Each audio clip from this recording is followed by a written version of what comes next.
अस्सलाम वालेकुम। आज हम डिमार्गन लॉ को एक्सप्लेन करेंगे, उसके स्टेटमेंट को पढ़ेंगे और समझेंगे कि असल में ये क्या होता है। तो मेरे भाइयों, डिमार्गन लॉ दरअसल में ये ऑपरेशन ऑन सेट्स की एक प्रॉपर्टी है जो दो स्टेटमेंट पर मुश्तमिल है। पहला स्टेटमेंट ये है कि A union B whole complement equal to A complement intersection B complement, और दूसरा statement A intersection B whole complement equal to A complement union B complement. अब ये क्या बयान करता है, यानी इसका मतलब क्या है, इस स्टेटमेंट का मतलब क्या है। तो पहले स्टेटमेंट का मतलब ये है कि अगर दो सेट से आप उनका पहले यूनियन ले और बाद में कंप्लीमेंट ले तो ये बराबर होता है। अगर आप सेटों का पहले कंप्लीमेंट ले और उन कंप्लीमेंट का इंटरसेक्शन ले तो ये दोनों आपस में बराबर होते हैं। इस तरह अगर दो सेट्स का पहले इंटरसेक्शन ले उसके बाद उसका कंप्लीमेंट ले तो ये बराबर होता है कि अगर आप पहले सेटों का कंप्लीमेंट ले और उसके बाद उनका यूनियन ले उनके कंप्लीमेंट का तो ये भी आपस में बराबर होता है। अब हम प्रूव करते हैं कि क्या ये बराबर होते हैं कि नहीं। मैं तीन सेट लेता हूँ। पहला यू जिसे हम यूनिवर्सल सेट्स कहते हैं। ए सेट्स क्या है 1 2 3 4 है, और बी सेट्स क्या है 3 4 6 7। तो अब हम पहले पार्ट्स को प्रूव करते हैं। A union B whole complement equal to A complement intersection B complement. इसको प्रूव करने के लिए मैं लेफ्ट हैंड साइड को लेता हूँ, इस साइड्स को A union B whole complement. A union B को फाइंड करने कम्प्लीमेंट को फाइंड करने के लिए मुझे ए यूनियन बी चाहिए। ए यूनियन बी को हम किस तरह फाइंड करते हैं, मैंने एक वीडियो अपलोड की है यूनियन पर, आप जाके देख सकते हैं। ए यूनियन बी हमारे पास इक्वल होता है 1 2 3 4 यूनियन 3 4 6 7। ये दो सेट्स लेंगे और इसके दरमियान यूनियन के नोटेशन यूज़ करेंगे। यूनियन फाइंड करने के लिए एक बात को याद रखना हो कि हम रिपीटेशन नहीं करेंगे। अगर आप देखें 3 4 ये ए सेट्स में भी मौजूद है और इसी तरह 3 4 ये बी सेट्स में भी मौजूद है। तो हम सिर्फ एक मरतबा इसे यूनियन में लिखेंगे तो हमारे पास ये रिजल्टन क्या आता है 1 2 3 4 6। तो ये ए यूनियन बी हुआ। अब A union B whole complement किसके बराबर होता है, तो A union B whole complement हमारे पास यूनिवर्सल सेट यानी U difference A union B के बराबर होता है। अब हम इसको फाइंड करेंगे तो A union B whole complement हमारे पास क्या हुआ। A union B whole complements U sets हमारे पास क्या है 1 2 3 4 6 7 8 डिफरेंस, और ए यूनियन बी हमने फाइंड किया था कि वो 1 2 3 4 6 7 के बराबर होता है। अब हम डिफरेंस किस तरह लेंगे, तो हम डिफरेंस इस तरह लेंगे कि ये यू सेट्स के वो एलिमेंट्स लिखेंगे जो ए यूनियन बी में इस सेट्स में मौजूद नहीं है। तो अगर आप देखें तो यू के तमाम एलिमेंट्स 1 भी यहाँ मौजूद है, 2 भी यहाँ मौजूद है, 3 यहाँ मौजूद है, 4 भी मौजूद है, 6 भी मौजूद है और 7 भी मौजूद है। सिर्फ 8 ये इन सेट्स में नहीं में मौजूद है। तो हम सिर्फ A union B whole complement हमारे पास 8 आता है। इसी तरह दूसरे पार्ट्स को राइट हैंड साइड को देखें, वो A complement intersection B complement. तो ए कम्प्लीमेंट हमारे पास यू डिफरेंस ए होता है। यू सेट्स लिखेंगे, डिफरेंस नोटेशन यूज़ करेंगे, और इसी तरह ए सेट्स लिखेंगे।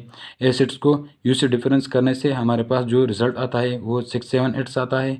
यानी यू के वो एलिमेंट्स लिखेंगे जो ए में मौजूद नहीं हो। तो 6 7 8 ये वो एलिमेंट्स है जो ए में मौजूद नहीं है यू के। इसी तरह बी कम्प्लीमेंट, तो बी कम्प्लीमेंट हमारे पास यू डिफरेंस बी होता है। यू डिफरेंस बी हमारे पास क्या है, वो U sets difference B sets. तो इसको डिफरेंस करने से हमारे पास जो सेट्स आता है वो 1 2 8 आता है। अब इन दोनों का इंटरसेक्शन लेंगे, A complement intersection B complement हमारे पास क्या आता है। ए कम्प्लीमेंट हमने बताया कि ये 6 7 8 के बराबर है, और इसी तरह इंटरसेक्शन बी कम्प्लीमेंट हमारे पास 1 2 8 का बराबर है। इन दोनों का इंटरसेक्शन लेने से हमारे पास 8 आता है, A complement intersection B complement. तो ये हमारे पास 8 आता है। तो अब अगर आप भी इक्वेशन बी को देखें और इक्वेशन ए को देखें तो इससे साफ मालूम होता है कि A union B whole complement equal to A intersection B complement. अब हम दूसरे स्टेटमेंट को लेते हैं कि दूसरा स्टेटमेंट क्या है। तो दूसरा स्टेटमेंट ये है कि A intersection B whole complement equal to A complement union B complements.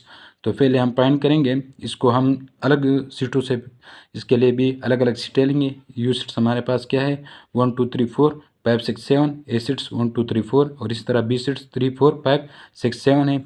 हम फर्स्ट लेफ्ट हैंड साइड्स को प्रूव करेंगे।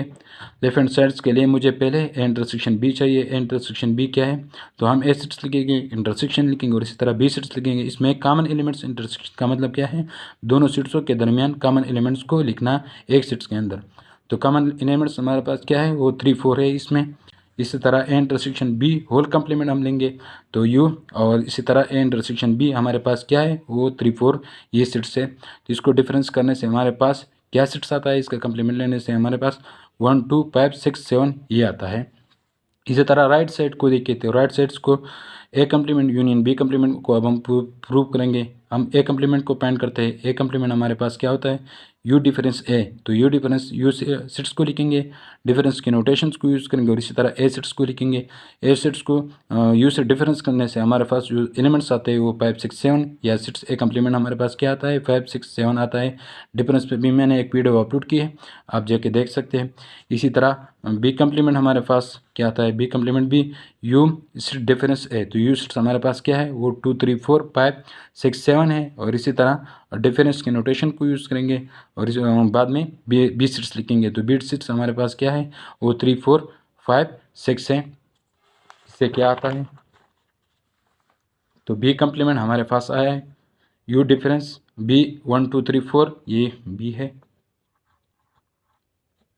बी है यू डिफरेंस बी 1 2 3 4 5 6 7 और इसी तरह डिफरेंस 3 4 5 6 7। तो हमारे पास जो रिजल्ट आता है बी कम्प्लीमेंट वो क्या आता है 1 2 आता है। अब हम इन दोनों का यूनियन लेंगे। ए कम्प्लीमेंट हमने फाइंड किया था वो 5 6 7 था, यूनियन लगाएंगे और इसी तरह बी कम्प्लीमेंट हमने अभी फाइंड किया वो क्या है 1 2 है। इन दोनों का यूनियन लेने से हमारे पास जो रिजल्ट आता है वो 1 2 5 6 7 है। अगर आप इक्वेशन बी को देखिए और इसी तरह इक्वेशन ए को देखें तो इक्वेशन है हमारे पास 1 2 5 6 7 है। इन दोनों रिजल्ट को देखने से हमें ये हासिल होता है कि A intersection B whole complement equal to A complement union B complement.